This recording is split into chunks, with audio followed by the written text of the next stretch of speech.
Good morning. Welcome, everybody. Thank you for coming. I think hopefully everybody will enjoy this session. It's about investing in Middle East, in the water sector.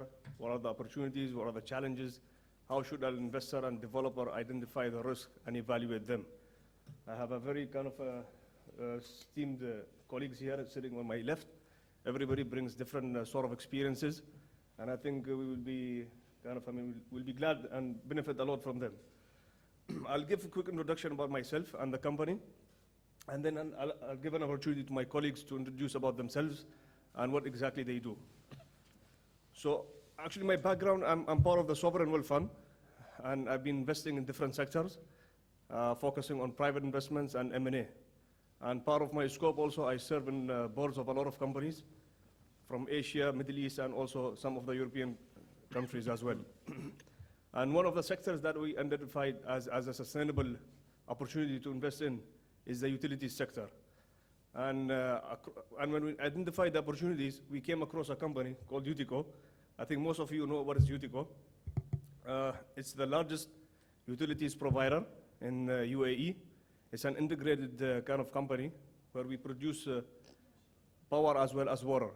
And main sectors of focus is water production, transmission, distribution, is power generation, transmission and distribution. We have wastewater treatment, solar energy, and EPC investment projects. So as a transition, I think we want to take the company from just being a single country. Now we are trying to expand it to MENA region, and also to diversify its portfolio of products. And hence, I'm transitioning to the company as the CEO to manage the MENA operations. I think part of the objectives of this panel is just to make sure, what are the important opportunities that are coming up in the sector in the next 5 years. It's apparent that the GCC market is going to require more demand in terms of water, and most likely that the countries will have to invest around 50 billion in projects just to increase the capacity by at least 50% by 2025. So that will provide a lot of opportunities to invest in the sector. But with that, there are a lot of challenges. With budget deficits of the GCC countries are expanding and the debt levels are expanding, the investment approach should kind of satisfy not only the demand part of it, but also how to finance it. And some of the risks that come along with is the reducing margins, a lot of competition from the pricing point of view. The trends of margins are declining as well. So the investor should always look for different approaches in terms of how to manage these risks. Second, challenge is the adoption of new consumer behavior to minimize the uses of water, and also to adopt new technologies, and also accept the usage of recycled water. So these are all themes, and I think my colleagues will elaborate further. I'd like to give an opportunity now to my colleague Abdulaziz to present about himself, and also what exactly he understands from the market perspective. Thank you very much. My name is Abdulaziz Al-Turbak. I used to be a professor at Civil Engineering Department, King Saud University in Riyadh.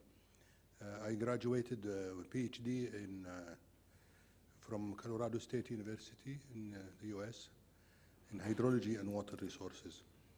I taught for 35 years, mainly in the hydrology, groundwater, hydraulics courses. After retirement, about 9 years ago, I started my consulting office in Riyadh, and we are really working on all types of studies and consultations in the business of water in general.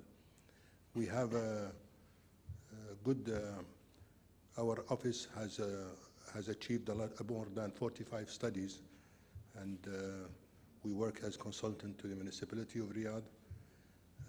We also have good contacts with the Ministry of Transport, especially on road damages from floods. And also with the National Water Company, we have contacts with the ministry. And my presentation is a little bit far off from these ideas, because of when I tried to come to the WX this year, I had this study that was entitled Unified Water Strategy for the GCC countries. And I consulted with the organizer here, is it suitable? And told me yes. So I'm going to present a few slides. It's a big study. It started September 2013, lasted until March 2016. And in April 2016, we submitted all the documents to the General Secretariat of the GCC in Riyadh, and the study was approved by the High Council, and now it is used in many parts of the GCC countries, at least as a guiding documents in all phases of water. So we start the presentation, please. Okay. This is an overview of the GCC Unified Water Strategy as required by the contract with the Secretariat General of the GCC in Riyadh, and it should, or the span of the study or the strategy is from 2016 to 2035. Now, as you know, in any strategy, there is a vision statement, normal, and a mission statement. And are these the mission, the vision and the mission statement of this unified water strategy? Now, when we started the study, we collected a lot of information on all water sectors in the GCC, water and wastewater, of course, and we had some kind of pillars to build on, with a cross section for all for the environment, R&D, and so forth. This slide shows the major or the main objectives. I'm sorry, it's too small to read maybe for me, but maybe on the big slide or big screen you can see them. Now, some of these objectives, I will not go through 10 objectives. The time will not allow to explain all of them, but at least the first part of the objectives are concerned with the technology, especially in desalination and in the improvement of the utilities services, the water and wastewater services in the GCC countries. And then we go after that to the agriculture sector and its use of water. And then a very important objective on the security of water in the Gulf.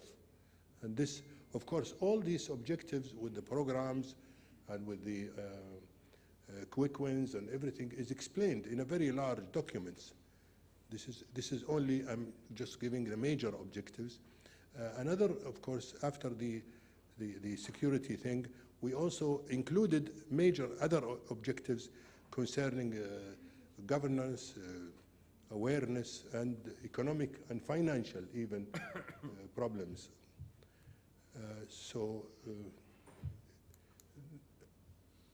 This is also the selected KPIs that we introduced. Now, and the targets for the GCC Unified Water Strategy, we discussed for the whole length of the study, for 30 months, with the responsible people for water and wastewater in the GCC countries. We held a lot of workshops, national workshops for each country, and also we had a regional workshop that we discussed all kinds of targets and KPIs, and we came up with these major or selected after discussion with the people responsible for water and wastewater in the GCC countries. We came up with these KPIs and targets, mainly. Maybe the most important, I think, is to achieve some kind of national industries in the water, in the desalination business, and also we noticed in the study, during the study, that a lot of water, wastewater, is tertiary treated, but unfortunately, very small part of it is used. So we had a target to increase that part of the wastewater used. We also discussed in detail the agriculture sector, how to improve the efficiency of using water in that sector, and also in the security or the security of water in the Gulf. We discussed in details how to connect the countries with water if possible, either in complete grid like the electric power, or at least between neighboring countries in the Gulf, between Saudi Arabia and Bahrain, Saudi Arabia and Kuwait, for example. And now there is a lot of discussion on connection of the water between at least Saudi Arabia and Kuwait, and Saudi Arabia and Bahrain, due to the suggestion we had in the strategy. Now, the major conclusions and recommendations are here. I cannot read it really, it's too far away, or it's too small for me at least. But you can get the document if you want. I'll be happy to, or the people organizer can send these to anybody who wants to see these. Thank you very much. That's all I have.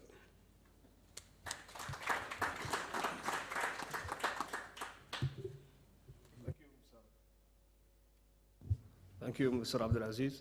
It's apparent that there are a lot of similarities within the GCC countries, but given the changes now, we see some differences are emerging as well, with respect to ownership, with respect to minimum returns, long-term versus short-term concessions. Thank you very much, very insightful. We move to Mr. Corrado. Thank you very much, Hussain. About myself, I am in the Middle East since 1996. Before, I was there as a bloody contractor, as they say, with Physical Impianti and Ansaldo. Then I started consultancy work with Mohammed 10 years. I was managing director of their operations in the Middle East. Then I would join ILF in 2009, where I started the desalination, water, energy business, and renewable energy. Ended up in ILF being the board member and the sustainability director. And then in 2019, I got tired to do corporate work, and I started my own business to go back to the root of my career, which was really doing technical work. I had the fortune of being the president of the European Desalination Society, the International Desalination Association. I was the chairman of the WHO Committee for Safe Water Reuse, and I'm considered a little bit of an hybrid between the technical work and academic work, because I had 4 books, 5 patents, and 150 publications on desalination and water reuse. So what I would like to say today is that last year, more or less in April, was the GWI conference, which was putting a question mark on almost a teaser for the desalination community, and say, water tariff, 0.5 US dollar per meter cube. Can we go to 0.4? And was almost like, oh my God, this guy is taking us for a ride. and the price was going to bounce back, and everybody was going to say there are more projects than EPC contractors, so by nature the price was going to bounce back. And we are not seeing this happening, and I must say, I must congratulate Metito for reaching a tariff of 0.3 US dollar per meter cube, which will remain the history books of desalination forever, I think. And why this is happening, and why this is taking so much of the energy, but is also so much of the concern of the EPC contractors scraping their head. There is still money for us to do. Well, I think is not something that the desalination community should be afraid of. The desalination technology is developing so fast that that is the decrease in price is a natural thing. And I believe here we need to be bold. And one good example of governance has been provided by the Saudi Water Partnership Company. I remember distinctively 4 years ago, there are big companies operating in the water desalination market that say, oh no, we cannot break the threshold of 4 kilowatt hour per meter cube. And the chairman of the Saudi Water Partnership Company, who I had the honor to advise, really bullied the industry and say, we are not going to consider any bid unless the bid has a specific energy consumption less than 3.5 kilowatt hour per meter cube. So the big guys say, oh my God, this is not happening, or some of the big guys, but the industry responded very well. They went to a specific energy consumption of 3.4, 3.2, and now 2.9, and to the point that they put a minimum threshold, say 2.9. If you go below, you come with a land engineer report because we want to make sure that you don't take too much risk. So that is the example of what a good governance can do to the industry. If you set the right target, if you give the right incentives, then the industry can do a lot of things. And we shouldn't be shy that now we reached 0.3. It's not 0.3, it's a little bit higher, US dollar per meter cube. This is a good thing because it's a reflection of what the technology is able to do. And I feel that it continues to be a fertile place for developers to come, both considering the large amount of project, secondly, the extreme reliability of the off-taker, the honorability of the off-taker that we have in the GCC, and the new openness to desalination technology evolutions, which enables us now to implement solutions which were unthinkable just 5 years ago. That is, I believe, my statement for today. Excellent.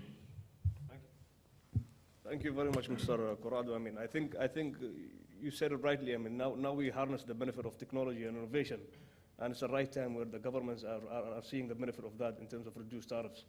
Thank you very much. Very insightful. We move to, please. Hi, good morning to you all.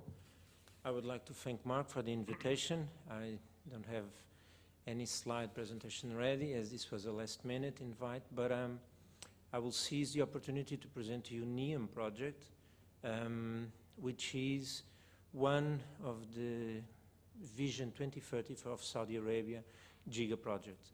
So, to those who know the region, NEOM will be close to Tabuk, near Tabuk region, and the goal for NEOM in what regards to water is to become a mind-changing.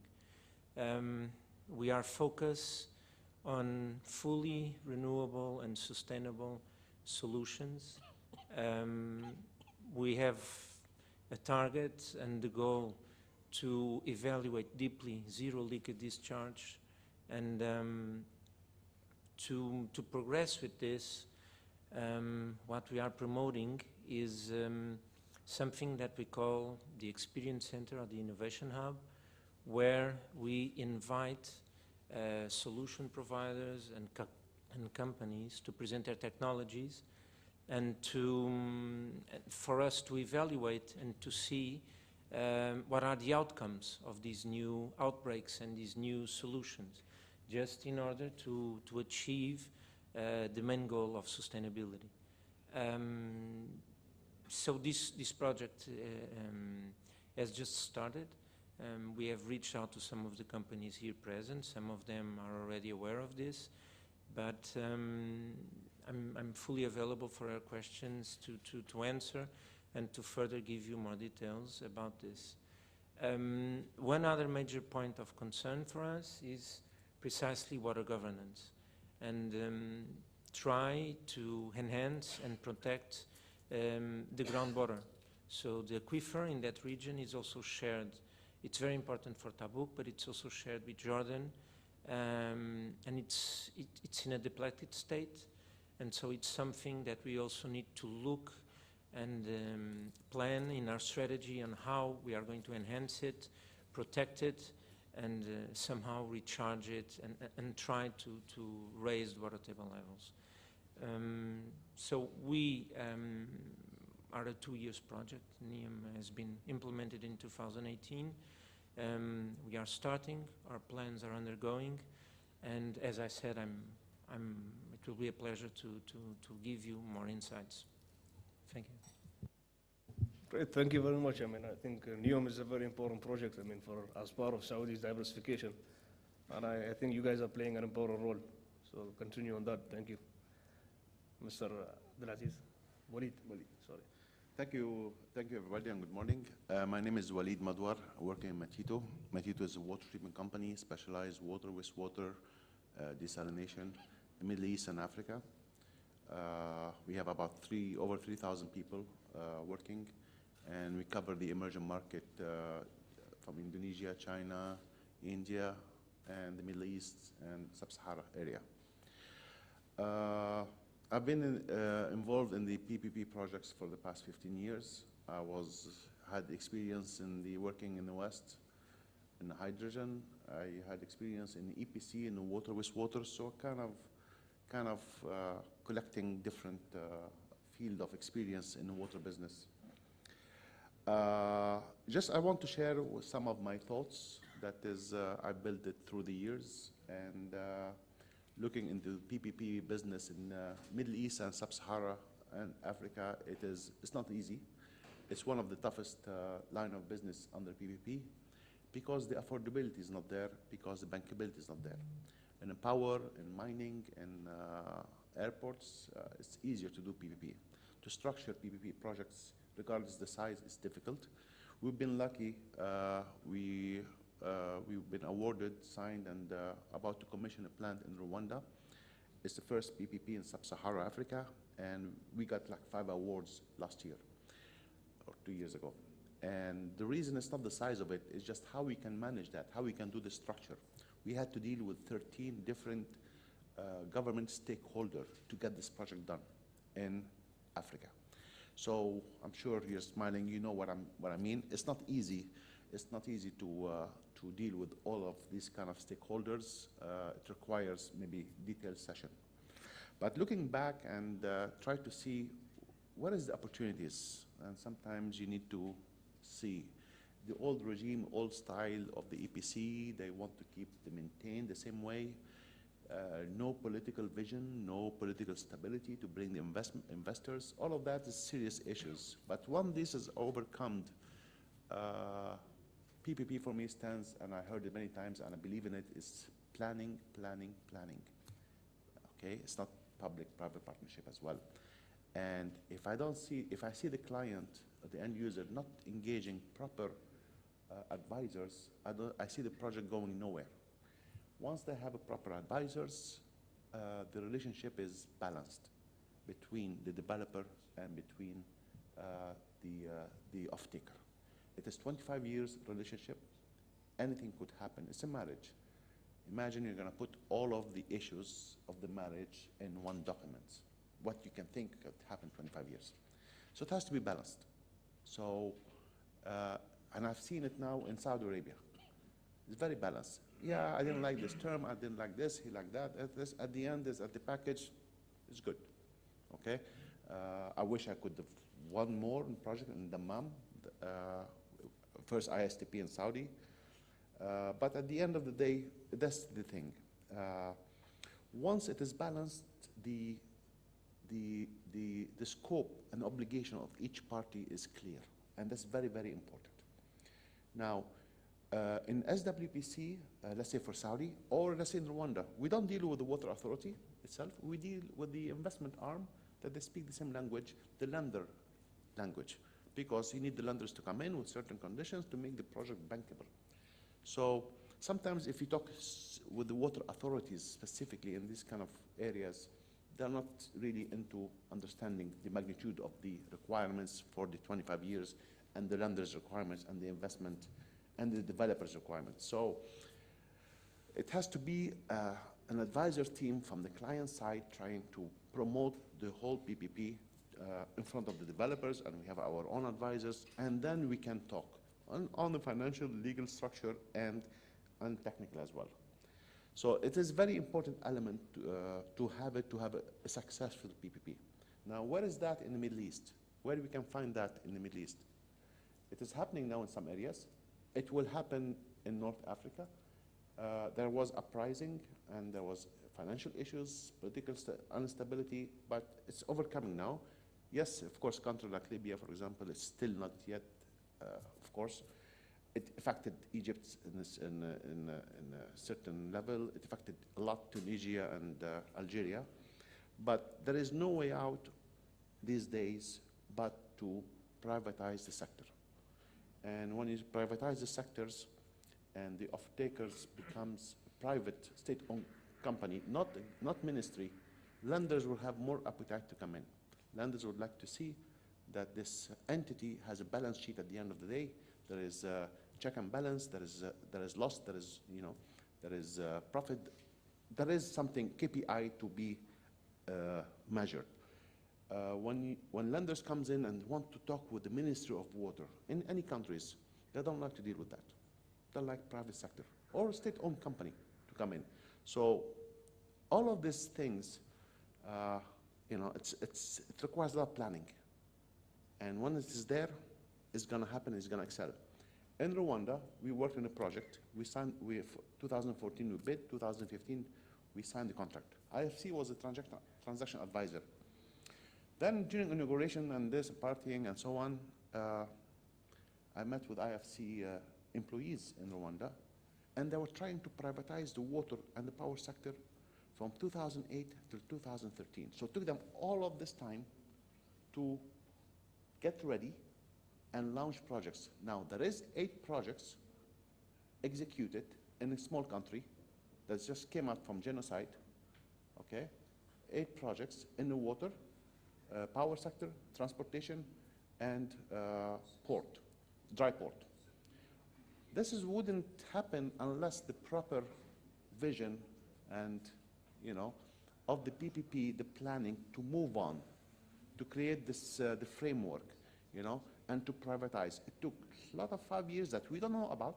We have no idea what happened. As a developer, we come in when there is something happening, but he came to understand, and then we want to really do the same thing in the Middle East, and it is a big challenge. It's going to happen, and it's going to happen whether they like it, the governments, or they don't like it, it's going to happen. Not because they're convinced, but some of them because they have no choice. It's a lot of investment, a lot of money, small return. I think they have to leave the door open for the private sector to come in. Government is a huge burden to spend money in this infrastructure with a very minimal return. So I see that it's happening. It's a matter of time. I can see some countries moving fast than others. I cannot categorize all the Middle East as one market, one way. No, each country on its own, like Africa, but it is happening. I just wanted to share my thoughts, my experience in the last few years, and I'm open for discussion. Thank you.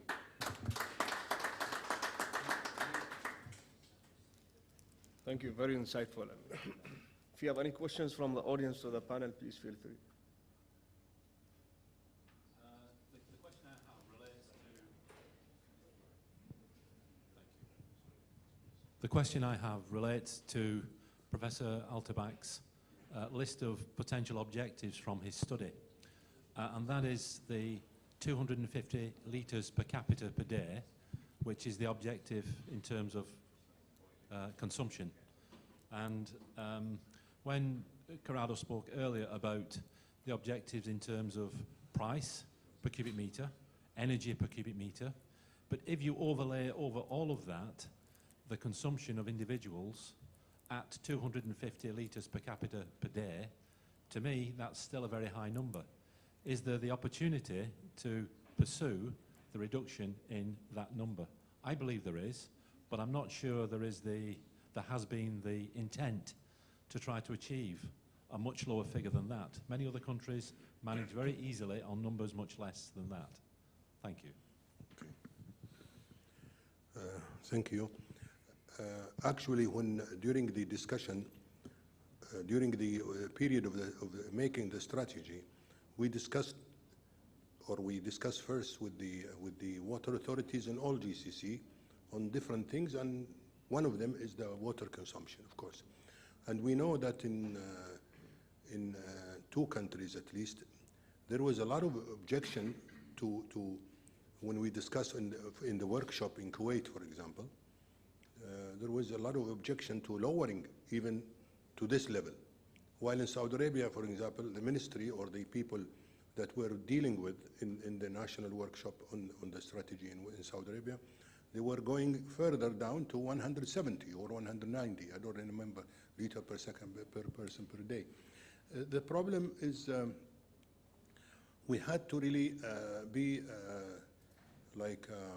very objective about it. We cannot really, first of all, the strategy is not compulsory, as we understand. From the beginning, the Secretariat General asked us to take all the elements of the whole water and wastewater sector and try to find solutions within the average condition. And therefore, we really had to put targets or KPIs and targets for the GCC with a certain year for that target, up to 2035, but some of them before. But the problem is the execution of these things will differ from country to another. I remember, maybe you know Dr. Mohammed, who was at that time Deputy Minister of Water in Saudi Arabia. He was our, how do you say, the watching committee from all the GCC. He was the leader, and he was asking all the other representatives of the GCC countries in our discussion to really lower that value of the 250 or 240 liter per capita per day. But there was a lot of objection from, I remember, from especially Kuwait and even Qatar. And therefore, we had to find a number that satisfy everybody, knowing that it's not compulsory to if you want to lower that, it's up to you as a sovereign state, you know, or as a ministry. You can go for lower numbers, but these are the numbers we put for at least a minimum value. You cannot exceed that number, but you go lower, it's fine. As far as the prices, we also had a lot of discussion and problems. For example, you know that for Qatar, for example, for the Qataris, the water is free. You don't pay anything for water. While in countries like in Oman, the price is a little bit reasonable, at least close to cost recovery. At least close to cost recovery. In Saudi Arabia, it was low, but it was raised later on. And we had to really have a framework for the whole countries to at least work on it and find a national number for the price of water. Now, in UAE, we had also other problem because, for example, in Dubai, it's different than Abu Dhabi. You know that in the 7 Emirates, the water business is run by each emirate. And, but the prices, at least in Dubai and Abu Dhabi, were reasonable. I don't know how percentage of the cost recovery is. But in Saudi Arabia recently, of course, the prices have been raised according to the level that we structured in the framework. I'm sure also in Bahrain they are working on it now. In Bahrain, actually was the country, one of the 6 countries that really tried to follow many of the parts in the strategy. It's the only one up to now.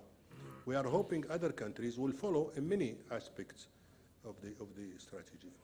I hope I answered the question. Any other questions? Thank you for a great discussion. I want to ask about the push for sustainability in different elements. I think Corrado talked about it, and the gentleman from NEOM. How long do you see, is this a flavor, or do you think this is going to continue as the prices of fossil fuel go down? Do you think this is a continuous trend? That's an interesting question, because you see, with energy now being 40% of the water tariff, at least in Saudi Water Partnership Company, by reducing the energy consumptions, you reduce the tariff.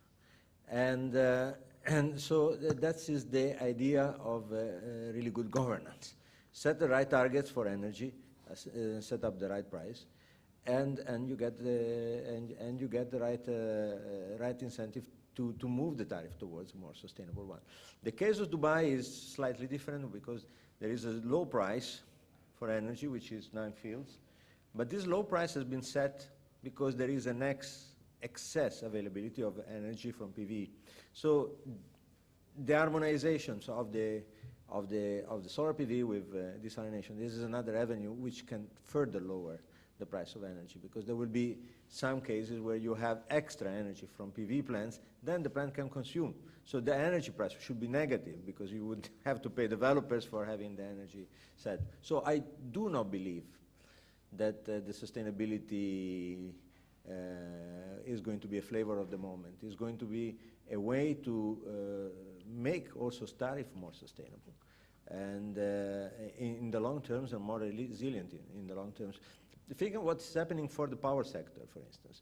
If you have a tariff of 50 cents per kilowatt hour in the power sector, and it is a fossil fuel, in 10 years' time, that 50 cents will become will become $1, because will be indexed against the fuel price, will be indexed against the spare parts, will be indexed against a very high O&M level.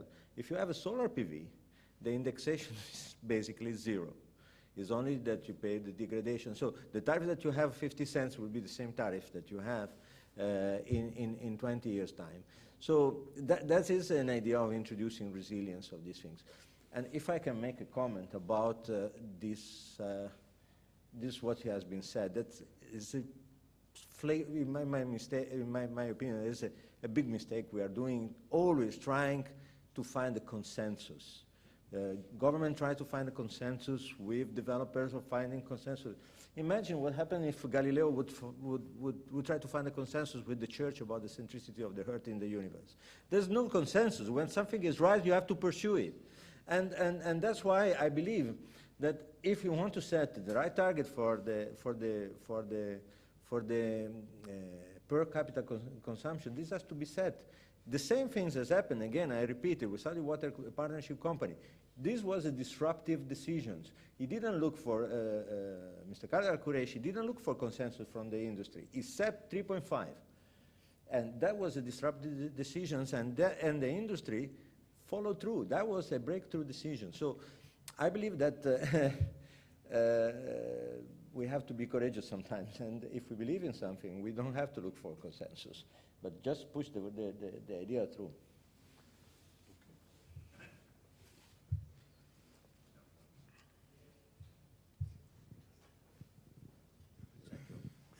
Leon Auerbach. Following what Corrado said about tariff for energy, isn't that about time that to use variable tariff? Many countries use peak tariff for peak power demand, and with renewable energy, where the surplus comes with photovoltaic, particularly during the day, they clearly, as you said, there's negative value. If they introduce variable tariff in Middle East, in the Gulf particularly, that will really make a major difference. So you really time to consider for utilities to really adopt the strategy of variable tariffs. Could you comment, Corrado?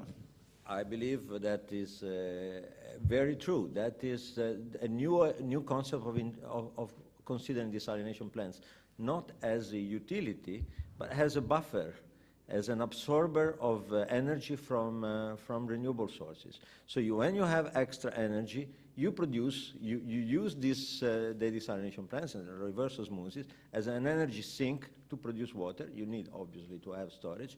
And when you don't have this energy, you stop the desalination plants, you take off the grid load in order to basically relieve the energy demand from the grid. So these ideas needs to take courage, but there is a lot of potential to do it and optimize it.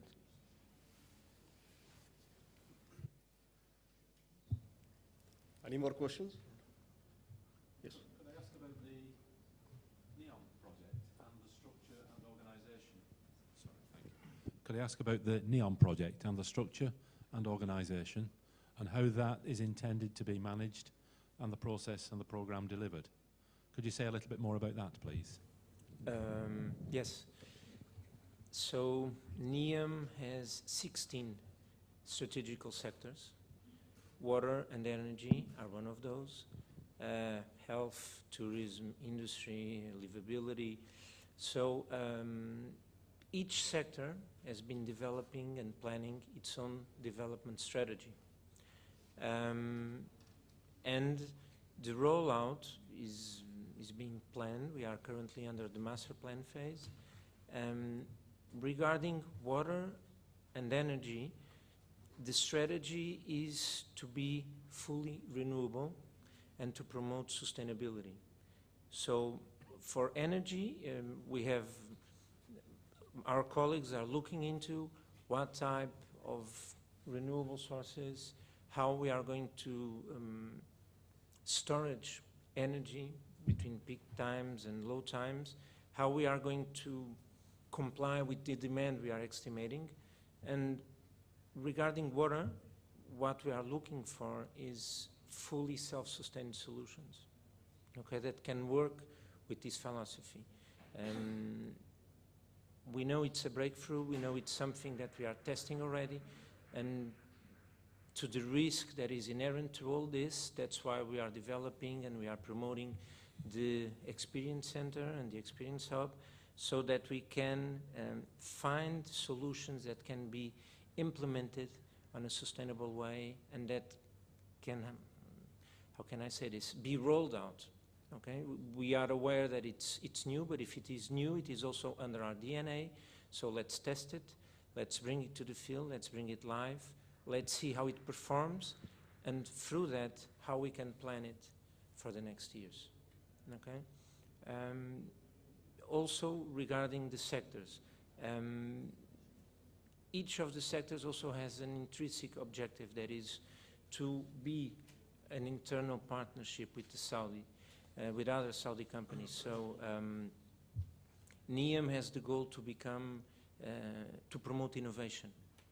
And we are doing this also working with other Saudi companies, trying to identify their problems and how through NEOM we can also address new solutions, new technologies, new governance practices, okay?